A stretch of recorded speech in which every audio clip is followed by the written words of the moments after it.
Bonjour, alors je vais vous montrer un peu le bump map avec Blender 262. On y va, on exécute ça. C'est parti. Alors je vais rester là-dessus. Je vais faire un dépliage UV de mon cube par exemple. Si je pars sur un cube, vous faites ça avec votre objet à vous. Commençons par faire un dépliage UV. Hop hop.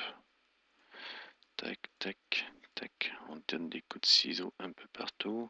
Ça va se déplier. Ça se lève, ça se déplie là, c'est bon comme ça. Un CTRL E, un marque sim. Je vais ouvrir un UV Image Editor. Ça vous connaissez. Je vais faire une nouvelle image. Je vais l'appeler Bump. Ça va être mon image qui va me servir pour faire le bump.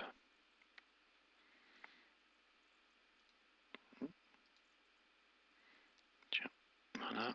Je sélectionne tout. Et je fais une wrap. Touche U, un wrap. Alors ça, vous connaissez. Donc j'ai mon dépliage de mon cube qui est là. Ce qui va permettre d'y retrouver la texture. Alors, on va mettre derrière la texture de bump que j'ai là. Et cette texture-là, il va falloir l'associer à un matériel et dire à ce matériel que on s'en sert en tant que normal. Donc là, j'ai mon objet. Je vais y mettre un nouveau matériel, vu que j'en ai pas. Alors là, je le mets sur toute la surface, vu que je déplie tout. Et dans la texture qui est associée à ce matériel, je rajoute une nouvelle texture. Je dis pas que c'est une texture de nuage, mais je dis que c'est une texture d'image. Cette image, ça va être mon image de bump, que je retrouve ici. Et il faut l'associer en mapping avec l'UV.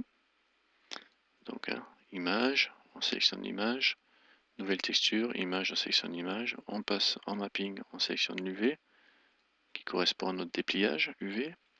Et là, alors là, tout ça, c'est comme d'habitude pour du painting normal. Sauf que là, au lieu de dire color, on dit normal en géométrie. C'est-à-dire qu'on va avoir des modifications au niveau de la normale. Alors, ce que j'ai fait ici, c'était un petit peu dommage parce que je suis en noir. Donc déjà en noir, on va être au plus bas. Parce que la normale va varier de 0, du plus bas au plus haut, entre le 0 qui est le noir, jusqu'à 1, le maximum de déformation positive. Enfin, 0, le maximum de déformation négative en noir, et jusqu'à 1, le blanc, qui va être le maximum de déformation positive. Donc ça serait bien d'avoir une texture à l'arrière qui est grise entre les deux. Donc du coup, mon bump, je vais en refaire une d'image. Image, nouvelle image. Je vais la rappeler, je vais faire bump 1. Vous voyez, je me suis trompé sur le coup. Sauf qu'au lieu d'être en noir ici, je vais mettre du gris. Et pour faire un gris parfait, on va faire 0,5 en rouge, 0,5 en vert, 0,5 en bleu. Voilà. Et on valide. Toc. Voilà, coloré comme ça. OK. Donc là, j'ai bien mon bump 1. Donc du coup, au niveau des images, je reviens et je dis que c'est la texture bump 1 ici, et pas ma bump. Voilà. Donc je prends bien la bump 1 en grise, toujours sur l'UV et toujours en normal au niveau de la géométrie. Donc là, si je me mets en mode objet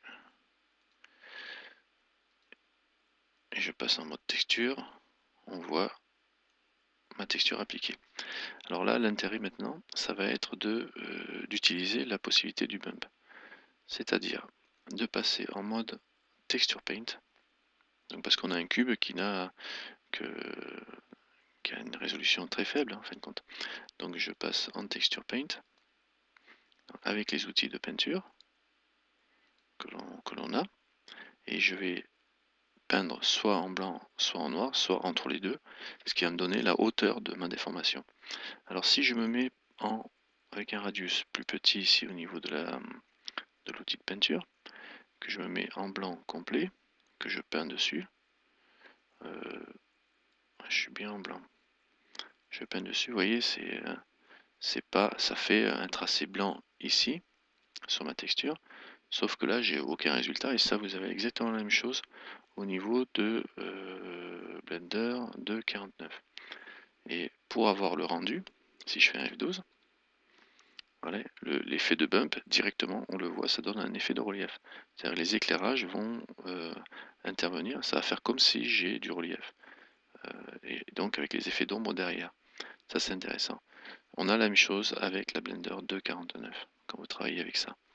Ce qui est intéressant avec la 260, c'est que si on vient ici, donc en touchant la touche N, ouais, N, et que vous allez dans Affichage, alors donc Display, on va sur l'onglet Display, et dans Display, vous passez en Shading GLSale, c'est-à-dire le shading de game.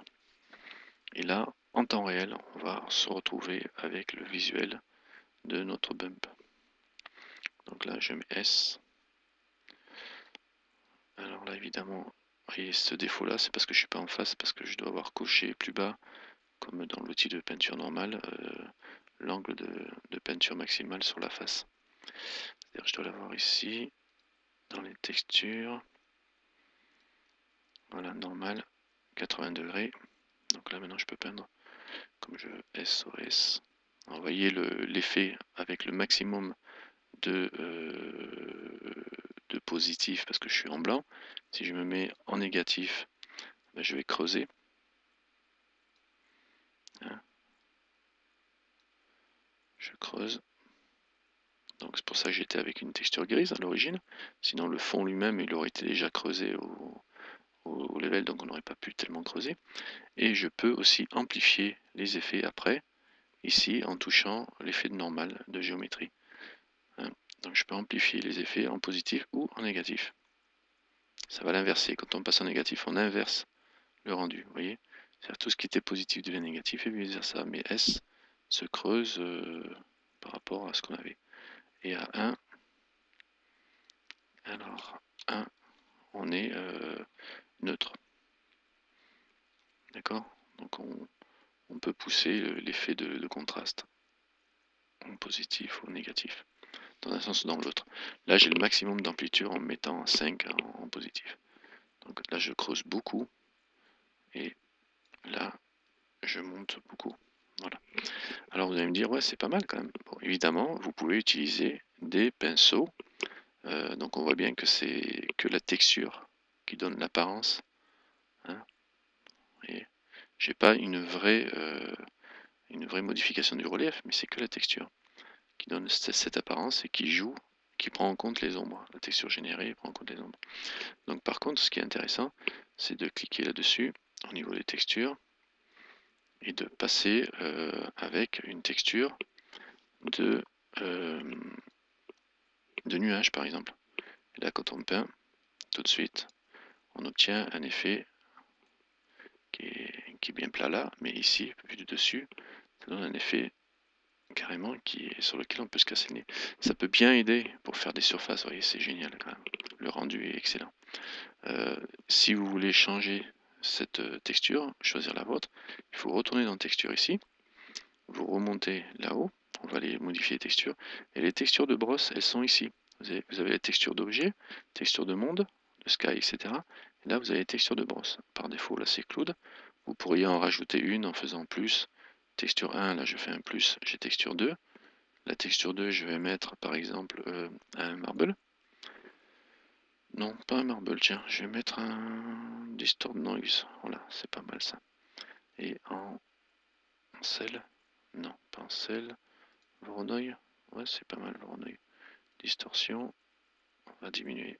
Hop là, voilà, nabla. Size, voilà, une espèce de verre comme ça. Là, vous voyez, on voit de l'autre côté la tête de la texture. Et si je peins dessus, je donne un effet qui va se superposer à celui qui existe. D'accord? Alors après, le rendu de la qualité va dépendre de vos éclairages. Ça, il y a des éclairages d'ombre, il y a aussi un problème de définition de votre texture. Si vous avez une texture en 1024 ou si vous avez une texture en moins, quoi. Donc après, ça reste du réglage standard de rendu de vos textures sur vos objets, hein, avec tout le mix, add, etc., qui permettent de faire des modifications différentes. Vous pouvez jongler, vous faites comme d'habitude avec les brosses. Quand vous avez fait ça, vous sauvegardez votre bump 1, image, save images, je vais mettre ça au moins dans document 3D, ouais. Et je vais l'appeler normal, tiens, ça ira très bien. Non, pas normal, c'est pas une normale. Je vais l'appeler bump, UMP1, parce que c'était la bump 1, histoire de sauvegarder dans le document 3D, ok. Donc bump 1, je la sauvegarde, mon image, donc il n'y a plus d'étoile après image, ça veut dire qu'elle est sauvegardée. Et cette image-là, je vais, à la limite, la réutiliser comme je veux, en fin de compte, en tant qu'image de texture, mais bump. Elle est enregistrée, donc je l'ai bien dans mes textures. Bump 1, ici, elle est bien enregistrée et elle est juste en mode normal. À bientôt, si on veut bien.